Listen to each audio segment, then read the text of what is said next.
Evangelio según San Mateo, capítulo 25, San Mateo 25, del versículo 1 en adelante.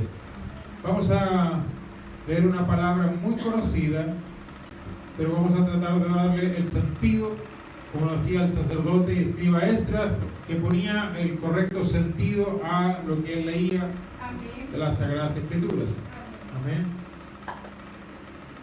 Entonces, San Mateo 25, versículo 1, dice así la palabra del Señor. Entonces, el reino de los cielos será semejante a 10 vírgenes que tomando sus lámparas salieron a recibir al esposo.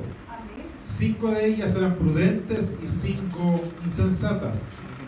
Las insensatas, tomando sus lámparas, no tomaron consigo aceite, mas las prudentes tomaron aceite en sus vasijas juntamente con sus lámparas. Y tardándose el esposo, cabecearon todas y se durmieron. Y a la medianoche se oyó un clamor: aquí viene el esposo, salid a recibirle. Entonces todas aquellas vírgenes se levantaron y arreglaron sus lámparas. Las insensatas dijeron a las prudentes: dadnos de vuestro aceite, porque nuestras lámparas se apagan. Mas las prudentes respondieron diciendo: para que no nos falte a nosotras y a vosotras, id más bien a los que venden y comprad para vosotras mismas. Pero mientras ellas iban a comprar, vino el esposo, y las que estaban preparadas entraron con él a las bodas y se cerró la puerta. Después vinieron también las otras vírgenes diciendo: Señor, Señor, ábrenos. Mas él, respondiendo, dijo: de cierto os digo que no os conozco. Verán pues, porque no sabéis el día ni la hora en que el Hijo del Hombre ha de venir. Gracias, Padre Santo, por tu palabra. Gracias porque una vez más estamos a esta fuente de riqueza espiritual. Te pedimos que tu Espíritu Santo nos una en un solo pensamiento, en un solo anhelo, en un solo deseo de ser alimentados con este pan del cielo. Que nuestros pensamientos, Señor, estén sujetos a la autoridad, la sabiduría y la gracia del Espíritu Santo. Cúbrenos con tu sangre maravillosa, Señor, y toda circunstancia sea favorable para que podamos entender los principios poderosos de tu palabra. Llévate toda carga, toda enfermedad, todo temor, toda ruina, destruye toda obra del diablo y a resplandecer la luz de tu rostro sobre nuestras vidas. Bienvenido, Padre, Hijo y Espíritu Santo. Amén y amén. La gloria es para Dios. Gloria a Dios, gloria a Dios, gloria a Dios para siempre. Pueden tomar asiento. Esta parábola de las 10 vírgenes, ¿ya?, o de las 10 jovencitas, ha sido predicado innumerables veces a través de la historia de la iglesia. Y yo estuve investigando a varios predicadores, tanto pentecostales de la escuela antigua como reformados, protestantes y distintos comentaristas, y la verdad que ninguno se pone de acuerdo en una sola interpretación. Así vamos a tratar de ver un punto medio que sea lo más aterrizado y lo más aceptable a lo que es la palabra del Señor. Dice la Biblia, versículo 1 del capítulo 25: entonces el reino de los cielos será semejante a 10 vírgenes que tomando sus lámparas salieron a recibir al esposo. 5 de ellas eran prudentes y 5 insensatas. Para poder entender esta parábola debemos tener dos cosas muy en claro, ¿ya? Primero, que la parábola es una enseñanza espiritual a través de elementos naturales, humanos y cotidianos. Repito la idea: entender que la parábola es un tipo de enseñanza que el objetivo es enseñar y marcar una verdad espiritual, poderosa y eterna, pero a través de una historia, un concepto o elementos totalmente naturales y cotidianos. de lo que aparece en esta parábola no hay nada que fuera sobrenatural en su narrativa, pero sí la enseñanza que deja finalmente es lo sobrenatural y lo que vamos a extraer con la ayuda del Espíritu Santo. Amén. La segunda verdad que nosotros tenemos que tener en plena consideración para no confundirnos es que las parábolas, este tipo de enseñanza, nosotros tenemos que analizarlas cuidadosamente, pero no interpretar cada detalle y especialmente no alegorizar cada detalle, sino que darle una lectura sencilla, ver cuál es el pensamiento principal y luego el mismo Espíritu Santo irá enriqueciendo algunos de los detalles de la parábola. ¿Qué es lo que me refiero? Y esto es una enseñanza cuando leemos cualquier parábola. No hacer doctrina de cada detalle, porque el propósito es levantar una verdad central, no iluminar cada detalle de la parábola. Y la idea principal de esta parábola es que hay un esposo que viene, que no ha llegado, y ese esposo es Jesucristo. Amén. Y hay una novia, una desposada, una comprometida, que es la iglesia, que aún no ha entrado a la fiesta de las bodas. Esa es la idea central. Amén. Ya con eso usted puede tomar su Biblia y irse para la casa.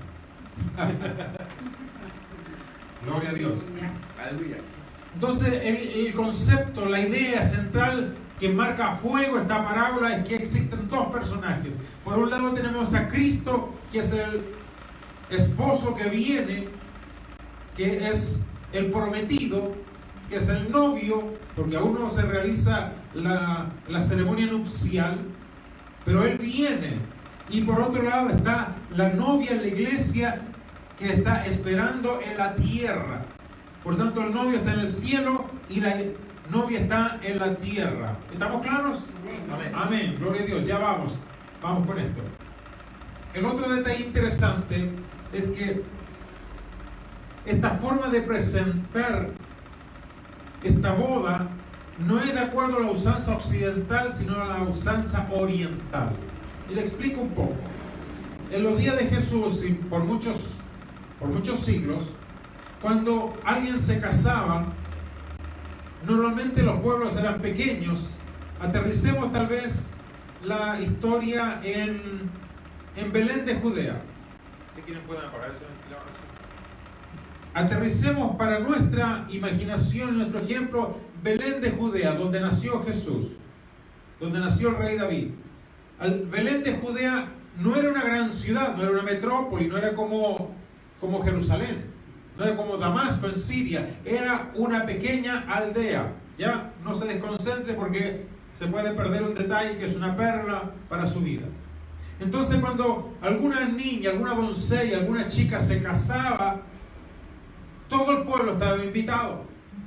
Era una gran fiesta. O sea, imagínense cuando si nuestra hermana María, hermana de la Madre de Cristo, se hubiese casado en situaciones normales y no embarazada por el Espíritu Santo, si se hubiese casado en términos normales, todo Belén hubiese estado invitado a la fiesta. Todos. Porque era una aldea pequeña y todo el mundo se conocía. Cuando alguien estaba enfermo o cuando él moría o había un nacimiento, todo el pueblo iba porque era una gran familia. Había un concepto de pueblo-familia. Pero lo que sucedía cuando el novio era de una aldea y la novia era de otra aldea, entonces la fiesta se hacía en la aldea de la novia y no del novio. Todo eso son detalles para enriquecer la historia, pero usted sabe que no son la idea principal. Entonces se acostumbraba que si el novio venía de otra aldea, de otro pueblo, salía una especie de damas de honor, un cortejo, un séquito de amigas de la novia, y salían a recibir al novio que que a su vez tal vez venía con sus padres, con sus hermanos, con los tíos, con el abuelo, con el núcleo familiar, venía del otro pueblo y se unían con este cortejo y juntos iban a la casa de la novia, o tal vez iban a alguna dependencia adecuada para la ceremonia y el posterior festejo, que tenían que ser un lugar grande porque iba a estar todo el pueblo. Entonces, en este pensamiento oriental de hace 2000 años, cuenta la historia que salieron 10 muchachas y iban cada una con una lámpara. Si hubiese sido la época de hoy, habrían salido o con una linterna o más moderno con el celular, que también se transforma en una linterna, ustedes saben. Yo el mío lo sacudo 2 veces y se enciende la linterna inmediatamente. Entonces estas 10 chicas salieron a buscar al novio para llevárselo al novio a la casa de la novia.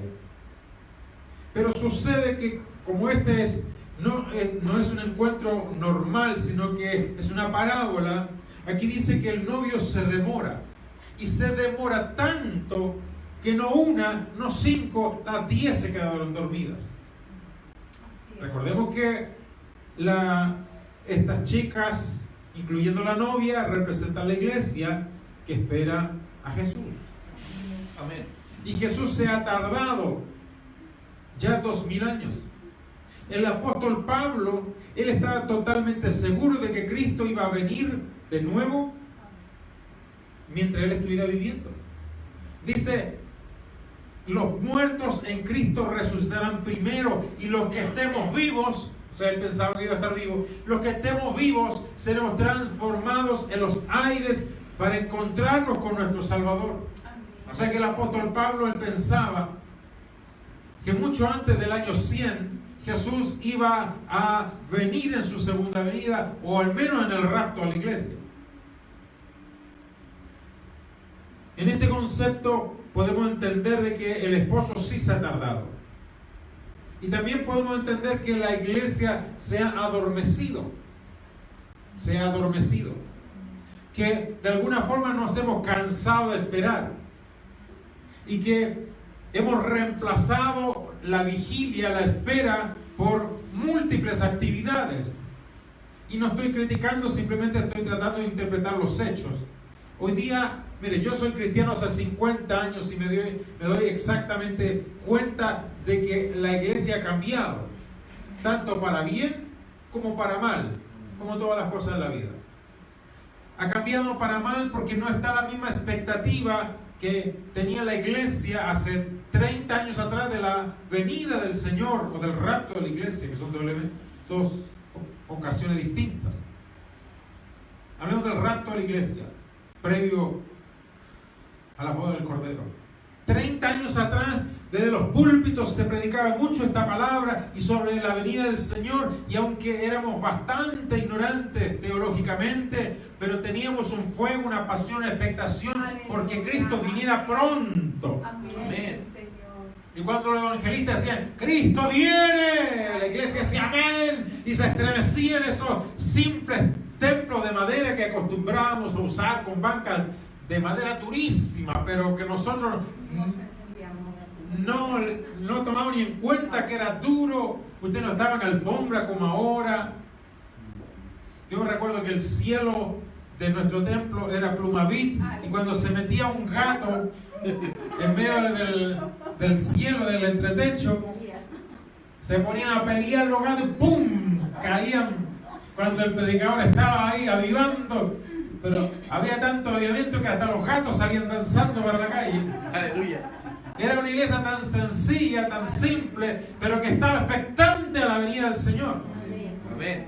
Y la verdad es que los predicadores eran sencillísimos, abrían la Biblia y si el Espíritu Santo los inspiraba, hablaban, y si no, lo que se les venía a la mente, hablaban, aunque muchas veces no juntaban ni pegaban, pero la iglesia no sabía mucho, así que todos decían amén, aleluya, y a glorificar, a danzar y todo eso.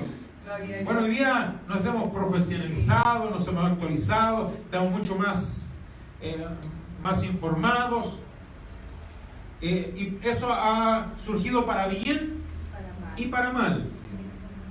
Yo recuerdo cuando niño, nuestra iglesia allá en el sur tenía reuniones todos los días, de lunes a lunes, o de domingo a domingo, todos los días. Y los días lunes eran días de lo que se llamaban las dorcas. Ya los pentecostales antiguos saben lo que son las dorcas, que era el grupo femenino. Y había mujeres de tremenda oración. Había tantos milagros que muchos varones que o no trabajaban o tenían otro horario se colaban y le decían los dorcos. Y se metían los dorcos a escuchar palabras, y algunos eran fieles y estaban el año entero ahí, hasta premios se ganaban los dorcos. Pero el tema es que era una iglesia tan sencilla, pero una iglesia que caminaba bajo la expectación de que el esposo viene ya. Amén. Y que había que estar listo, que había que estar preparado, que había que alejarse del mundo, había que entregarse por entero, porque en cualquier momento, en un abrir y cerrar de ojos, el Señor podía aparecer y teníamos que estar listos. Amén. Gloria a Dios. Bueno, la pasión se fue enfriando, la paciencia pasó esa generación, vino la otra, se levantó tal vez una tercera y ya no, ni siquiera se predica lo que yo estoy predicando ahora. Pero como es palabra del Señor, yo lo predico. Y lo importante es que nosotros, aunque cambien los tiempos, entendamos que la doctrina no cambia. Y aunque los énfasis puedan también cambiar de tiempo en tiempo o incluso de congregación en congregación, podamos entender que nosotros podemos elegir entre ser del grupo de las vírgenes prudentes o de las insensatas. Dice la Biblia que estas 10 señoritas salieron con lámparas. ¿Cuántos han visto la lámpara de Aladino alguna vez? ¿Ya? No la original, no la que le frota y sale un genio, sino la del cuento. Ese tipo de lámpara está hablando. Lámparas que se llenaban de aceite de oliva. Era una lámpara muy parecida a lo que son las teteras pequeñas, las teteras de té, algo así, pero planitas.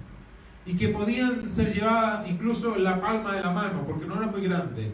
Y al no ser muy grandes, no contenían mucho aceite, entonces había que andar con un depósito aparte, con aceite, con combustible, y cuando iluminaba tal vez 1 hora, no sé, 2 horas, antes de que se apagara, había que echarle más aceite del depósito. Entonces no era suficiente salir con las lámparas. Había que recargar los depósitos. Había que recargar estos contenedores de aceite para prolongar la luminosidad de las lámparas. Pero dice la Biblia que como el tiempo pasó y se alargó hasta la medianoche, y recién a la medianoche se escucha el grito, versículo 6 dice: aquí viene el esposo, salid a recibir. Yo me imagino, ¿no?, en la historia que comenzaron a reflejarse los ojos, a acomodarse el pelo, el vestido, a encender las lámparas, y cuando las insensatas se dieron cuenta que sus lámparas ya se habían apagado por la cantidad de horas que habían estado esperando, y las prudentes que habían cargado un combustible extra llenaron sus lámparas y las encendieron, y les alcanzaba bastante bien para la travesía entre recibir al esposo que venía de la otra aldea a cruzar la aldea propia y llevarlos al lugar de recepción, donde ya la iluminación corría por cuenta de otras cosas. Y en este momento importante dice que las insensatas le dijeron a las otras chicas, a las prudentes: convídenos, compártanos de vuestro aceite, porque nuestras lámparas se apagan. Entonces las prudentes dicen: no podemos hacer eso, no por egoísmo, sino porque nuestra prioridad, nuestra responsabilidad es iluminar el camino del esposo hasta que se encuentre con la novia. Hay una responsabilidad que es más fuerte que el buen acto de compartir el aceite. Y también esto nos habla de que la búsqueda del aceite es algo personal. yo, por más que me digan, pastor, ore por mí, yo puedo orar, puedo ministrar, puedo interceder, pero eso no reemplaza el que usted busque al Señor. Aleluya. Y de igual forma usted puede orar por mí, pero aunque usted se pele las rodillas orando por mí, si yo no oro, el Señor no va a poder activar toda la bendición y todos los propósitos que tiene para mi vida si yo no tengo un compromiso personal de oración. Amén. Amén. Y así como la salvación es personal, la búsqueda de Dios, la relación de Dios, el cargar aceite espiritual también es una responsabilidad personal. Nuestras oraciones pueden impulsar, apoyar, empujar a otro cristiano o también a un inconverso a encontrarse con Cristo. Pero no podemos cargar con Él ni ser responsables de la vida espiritual de los demás. Mire, yo pensaba esto. 20 años predicando en esta iglesia, alrededor de 36 a 37 años predicando desde la primera vez aquí en Chile y tal vez unos 15 años o un poco más predicando en diferentes países. Si yo me pongo a pensar si realmente mis predicaciones le han cambiado la vida a alguien, quiero decirle que yo he entendido que no es mi responsabilidad. Mi responsabilidad no es cambiarlo a usted. Mi responsabilidad es predicar la verdad. Amén. Y cada uno debe responder a esa verdad y a través del Espíritu Santo dejar que el Espíritu haga un cambio en su vida. Amén. Aleluya. Porque usted no me puede cambiar a mí ni yo a usted. Amén. Pero sí el Espíritu Santo a través de la palabra predicada puede hacer una obra. Amén. Así es, Señor. Por tanto, mi responsabilidad cuando yo tenga que dar cuenta al Señor no me va a decir, Alex, ¿cuántas personas cambiaste? ¿A cuántas personas le cambiaste el corazón? No. Me va a preguntar, ¿predicaste la verdad? ¿Predicaste incesantemente la verdad? ¿Predicaste intencionalmente la verdad sin torcerla? ¿Sin adulterar la leche espiritual? ¿Predicaste con la motivación correcta y no por una ofrenda, no por un diezmo, no por un favor? Lo predicaste porque realmente amaste mi palabra y amaste a los que oían la palabra. Así entiendo yo que así me va a juzgar el Señor. Yo no puedo cambiar a mi hermano Jorge, no lo puedo cambiar. No me puedo cambiar ni a mí mismo, solamente voy a la rodilla y le digo, Señor, cámbiame, dame un nuevo corazón, dame una nueva mente, ayúdame a entender tu palabra y a ponerla por obra. ¿Podré yo cambiar al hermano si no me puedo cambiar a mí mismo? Por tanto, el ser sensato o insensato, prudente o imprudente, es una decisión que finalmente tomamos única y exclusivamente cada uno de nosotros. Amén. Cada uno de nosotros decidimos cuál es nuestra reacción ante la palabra, cuál es nuestra reacción ante el Evangelio, cuál es nuestra reacción ante el mandato de Dios de guardar aceite. Y aquí vienen diferentes interpretaciones. Yo escuchaba, por ejemplo, los protestantes y los reformados entre ellos que hablaban de que el aceite era la palabra del Señor, las Sagradas Escrituras. Y citaban lámpara es a mis pies tu palabra y lumbrera a mi camino. Y está bien, la palabra nos ilumina, nos nutre, nos capacita. Y el mundo pentecostal dice, bueno, el aceite es símbolo del Espíritu Santo, por tanto tenemos que ser llenos del Espíritu Santo, porque la palabra por sí sola no basta, tenemos que también añadirle la vida espiritual. Amén.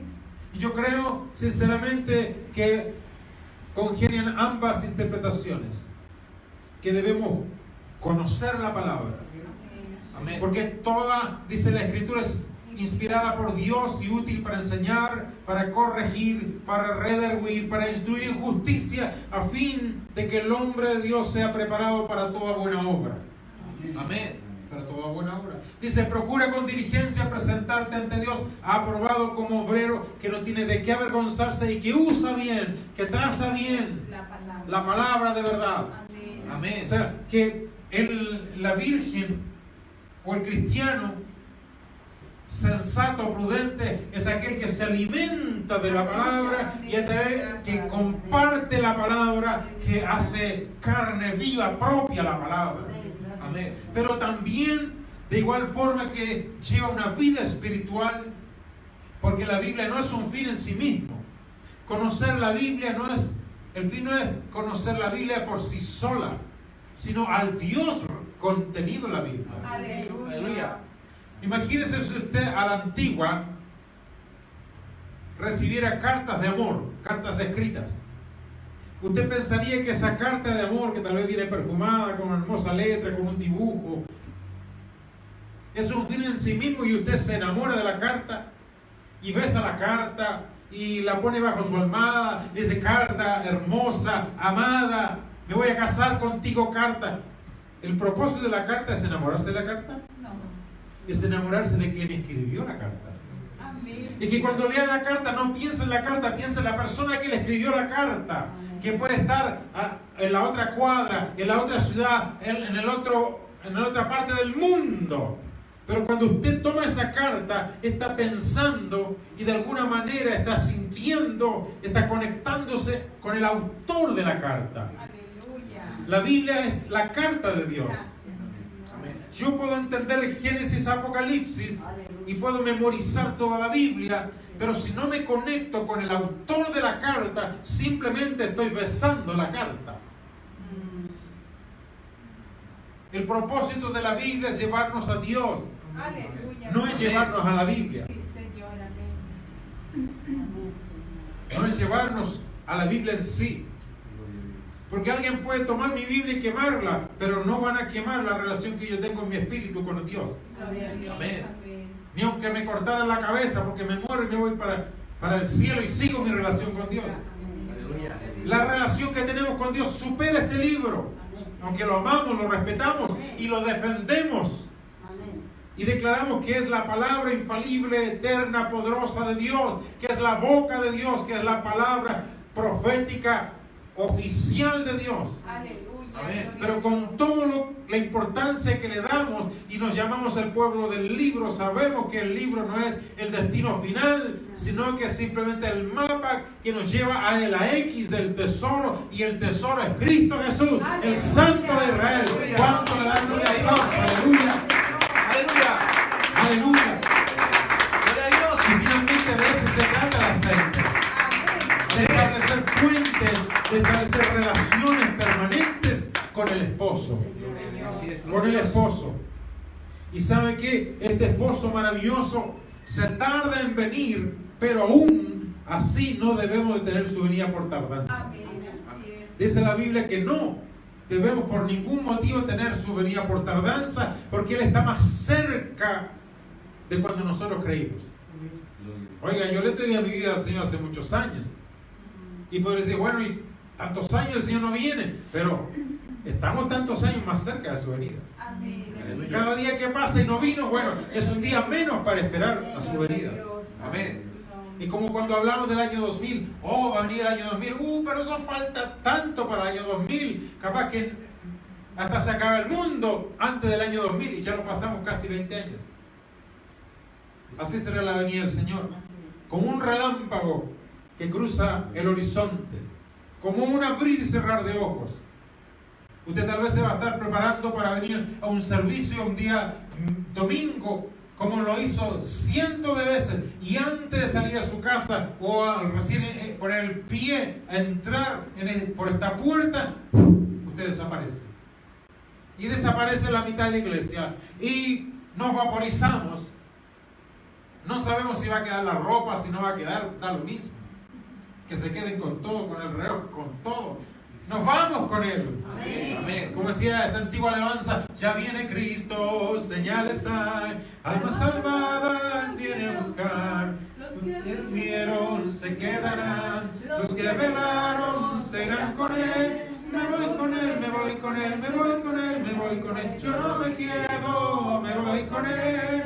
Es más lento, pero yo lo canto rápido lo pongo en doble velocidad para no aguantar mucho tiempo. Entonces, ¿qué es lo que sucede? No le pudieron compartir del aceite porque al final a todas se les iba a pagar en el transcurso del camino. No podemos depender de otros para nuestra vida espiritual. Podemos ayudarnos, apoyarnos, pero finalmente cada uno tendrá que construir su propia vida espiritual. Amén. Amén. Versículo 10, ya casi termino, dice: pero mientras ellas iban a comprar, vino el esposo, por fin. Y las que estaban preparadas, diga conmigo, las que estaban preparadas, amén, las que estaban preparadas, entraron con él a las bodas y se cerró la puerta. Aleluya. Se cerró la puerta. Sí, Señor. Y la Biblia dice: cuando Dios cierra, no hay quien abra. Por más que vinieron las otras chicas y lloraron y patalearon y gritaron y dijeron: Señor, Señor, ábrenos la puerta. Ábrenos la puerta. Y el Señor, el esposo, dice, versículo 12 más, él respondiendo dijo: de cierto os digo, con toda seguridad, con toda certeza les digo que no las conozco. Chicas, váyanse, no sé quiénes son ustedes, pero nos acabamos de ver, son las que te salimos a buscar. No sé, no las conozco. Señor, pero en las que íbamos con las lámparas que estaban apagando, no sé, no las conozco. Dice la Biblia que algunos dirán aquel día: Señor, en tu nombre echamos fuera demonios. Señor, en tu nombre hicimos sanidad y milagros. En tu nombre hicimos esto y aquello. En tu nombre, a lo mejor, Señor, hicimos grandes campañas, construimos tremendos templos, Señor, compramos radios, hicimos canales de televisión en tu nombre. Y el Señor: no los conozco, porque todo lo que hicieron lo hicieron para su vanagloria, para ser visto en la televisión, para ser oído en la radio, para ser visto en las plataformas. Los milagros lo hacían para ganar dinero, para que les pagaran las mejores ofrendas, los mejores hoteles, los mejores aviones. No lo hicieron desinteresadamente, lo hicieron para su propia gloria, no para la mía. Por tanto, aunque los milagros eran genuinos, yo no les conozco. Sáquenlos a las tinieblas de fuera, donde será el lloro y el crujir de dientes. Versículo 13 dice: velad, velen, estén atentos, pues porque no sabéis el día ni la hora en que el Hijo del Hombre ha de venir. Quiero terminar con el último pensamiento de esta parábola que habla del esposo y la esposa. Las que se habían preparado y tenían lámpara encendida de aceite y depósito, fueron conocidas por el Señor. Pero las otras 5 no fueron conocidas por el Señor. Y cuando la Biblia habla de conocer, habla de una relación íntima, una relación personal, una relación profunda. La Biblia dice: no todo aquel que diga Señor, Señor entrará en el reino de los cielos, sino aquel que hiciera la voluntad de mi Padre que está en los cielos. Yo puedo engañarlo a usted y ser a sus ojos el hombre más santo, el mejor predicador, el mejor maestro, ser el más elocuente a los ojos de todos, pero Dios conoce qué hago en los secretos, qué es lo que pienso en los secretos. Y es por eso que, como dice el apóstol Pablo, yo aflijo mi vida, mi cuerpo, día tras día, porque no siendo heraldo para otros, yo vaya a quedar fuera del reposo. Yo eso lo hago, y soy sincero. Yo soy débil. Dice la Biblia que Elías era hombre, varón sujeto a pasiones semejantes a las nuestras. O sea, no hay productos terminados. Si usted lee todos los protagonistas de la Biblia, hasta los más grandes tuvieron caídas. ¿Y por qué? Porque aún estamos en este vaso de carne. Por tanto, debemos esforzarnos. Debemos buscarnos, debemos conocerlo. La Biblia dice: mi pueblo se perdió por falta de conocimiento. Y no era porque no conociera la Torá, el Tanaj, no porque no conociera los mandamientos, sino porque se olvidó del Dios de sus mandamientos, del Dios que le había dado paternidad, que los había lavado con su sangre, la sangre del Cordero, y que hoy está a las puertas. Amén.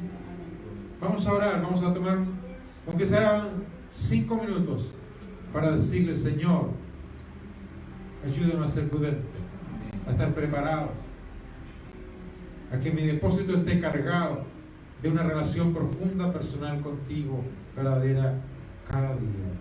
Amén. Gloria a Dios para siempre. Aleluya. Hermano Raúl, ¿nos puede llevar esta oración?